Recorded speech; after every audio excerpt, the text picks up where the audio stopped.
भी नहीं सानू दसी जब मुंडा मारेगा तो सानू भी मार दो। बड़े औखे जाते हैं क्योंकि मेरा कौन ही आदमी मर गया ही, पुत भी शहीद हो गया ही।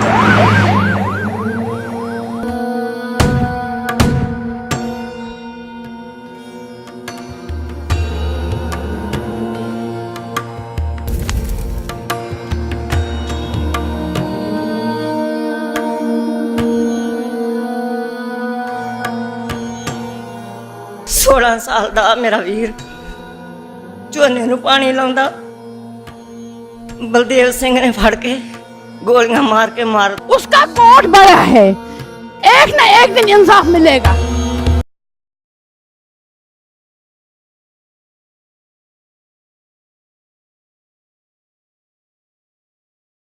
For far too long, there was almost a cloud of misinformation, and the narrative of Punjab very much belonged to the perpetrators of extrajudicial execution, disappearances and fake encounters, and victims for far too long had lived in the shadows, and it was very much a individual journey for these families to try and get some recourse through the courts, the ones who were financially able to even do that. A majority of these people have never even seen the inside of a court. So the main reason for making the film was to create a larger understanding of what happened in Punjab and what continues to happen in other states across India. The family's narrative for Punjab and also for these other states remains scarily the same. The families themselves came together in an IPT, an Independent People's Tribunal, that we held in Amritsar. And unlike how things are today, or even when we had the viewing of our film, these families on social media, there was no great awareness raising for them to come to this IPT, the Independent People's Tribunal in Amritsar. These families came themselves, and for the first time, for a lot of them, they had an opportunity to talk in front of a panel about their experiences. And that really was the foundation of why it was so important to make this film. If you have 700 victims deposed over a 2-day period, I mean, our hall wasn't even big enough to handle all the families that came. There were people sitting in the aisles. We were up to the rafters full of victim families. And it became so important in our minds at that stage that these stories and this awareness needs to be much bigger than just these families. It needs to be across Punjab and across India.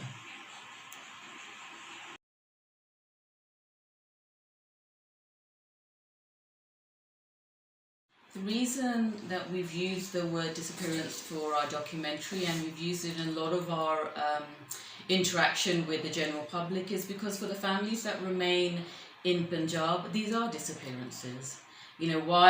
When someone is taken from your home, you never see them again, you never see their dead body, and it's reported in a newspaper that they've been encountered. They still have the belief, they still have the hope that those loved ones will one day come back. And that's the reason disappearance has been used so frequently by us.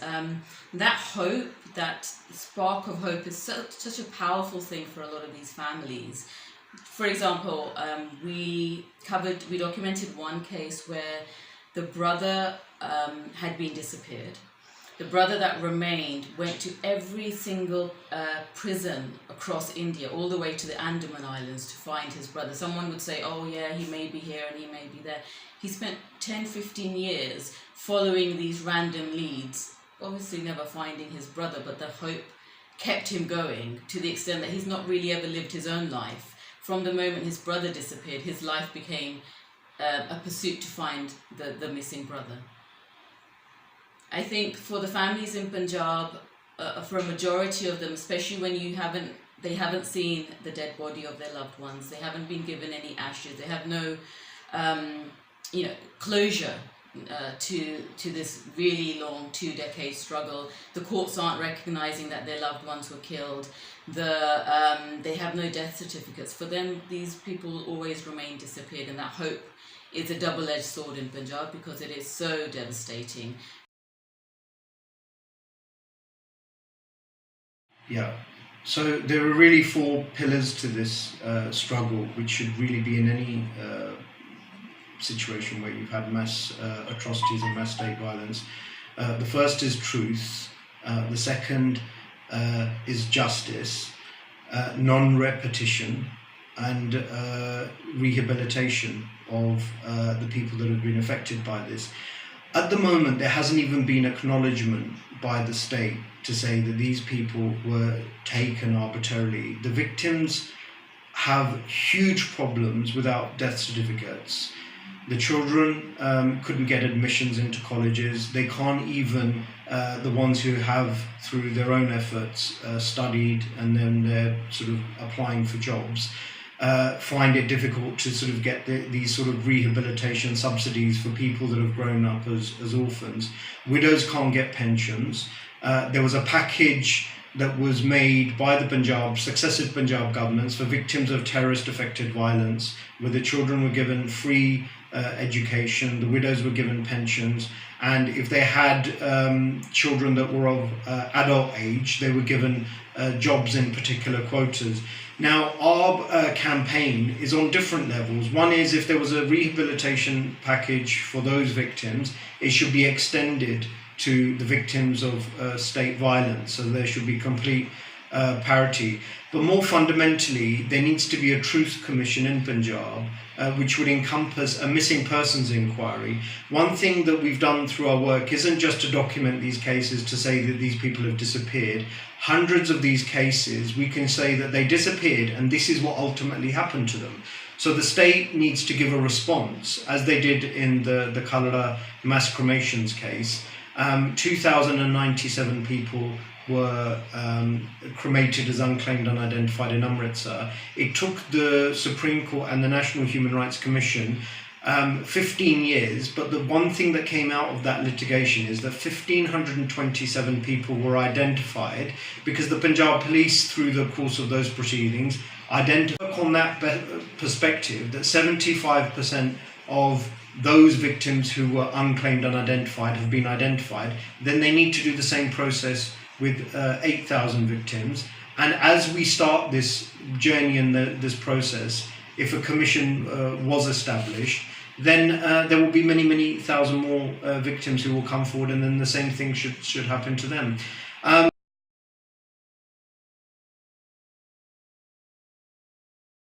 After 35 years in Delhi, an SIT was formed to look into the Delhi massacres that happened in the aftermath of Indira Gandhi's assassination. Now, that commission was established for events that took place in 1984. The commission was established in 2017. Most of these killings took place in 91, 92, 93, which is another 8 or 9 years after what happened in 84. So if a commission can be established for those cases, there is no legal justification as to why a similar commission couldn't be established. And in these cases, as I've said before, we've got an abundance of evidence that would help identify these victims because we've done it ourselves for a significant number of them. So there has to be a truth commission, there has to be a properly constituted commission under the direction and the guidance of the Supreme Court. Ultimately, this is where we need to take the fight and our aim.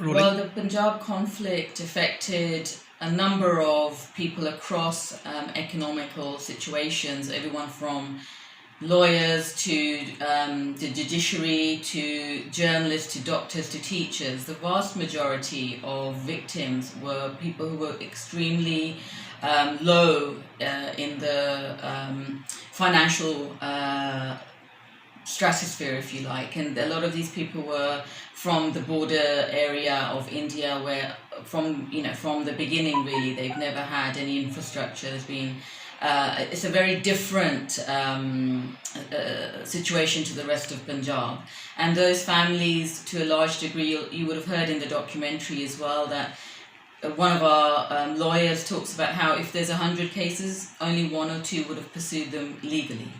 because the people weren't in a financial position to even to pursue legal cases. People weren't in a economic situation to pursue these cases, and then there was a lot of illiteracy and a lot of fear put on these families so that these cases couldn't be pursued. And some of the cases we documented, in fact, no one had ever gone into that house and even asked the question of what happened to that person for 20, 25 years. And when we went and we asked, it was almost like a first time that there was this outpouring of information from the families. It wasn't that the families didn't know what happened on that day and who had taken their loved one. It was just that no one had ever asked them that question.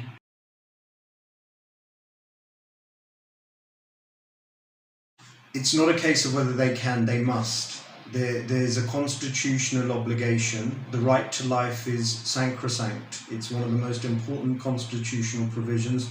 And even under international law, the basic, most fundamental human right is the right to life.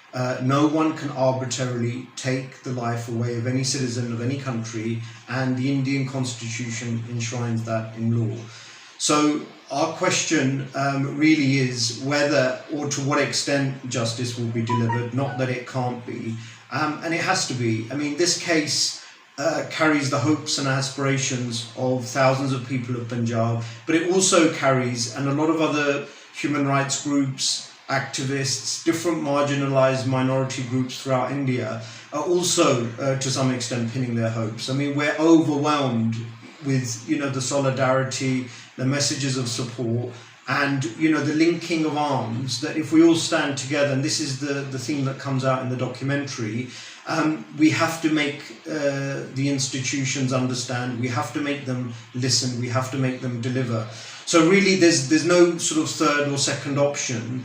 It has to engage. We have to improve justice, governance. We have to make sure that those who are given such wide and sweeping powers to take a life, for an armed police officer to be carrying a firearm, to be carrying a weapon, for anyone, they have to be held accountable, and they have to understand that they work within the confines of the law and they work for the citizens of this country.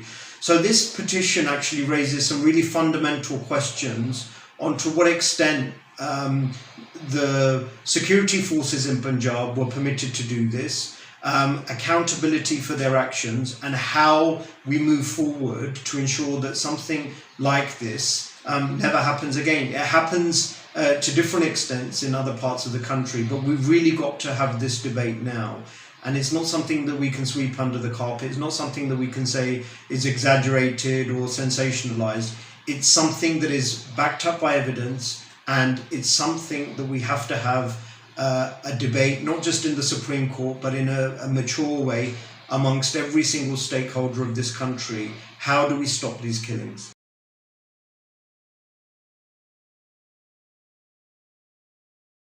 We are really confident that any judicial system, particularly the Supreme Court of India, would look at this material and address these issues that have evaded Punjab for so long.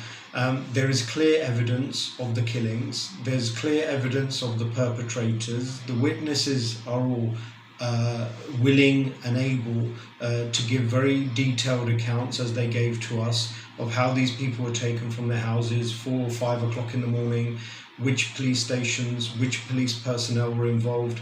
There's FIRs in which the police themselves disclose the names of the encounter party. There's evidence of post-mortems, where post-mortems were conducted. The name of the victim is given, his father's name is given, his village is given. Yet that person, within an hour of the post-mortem being conducted, is cremated as unclaimed, unidentified. So in our view, there's completely compelling evidence that the Supreme Court really would be left with only one option, but to order an investigation. And although there's a lot of things that are said, justice is very slow in the system generally. Victims have to fight very, very hard.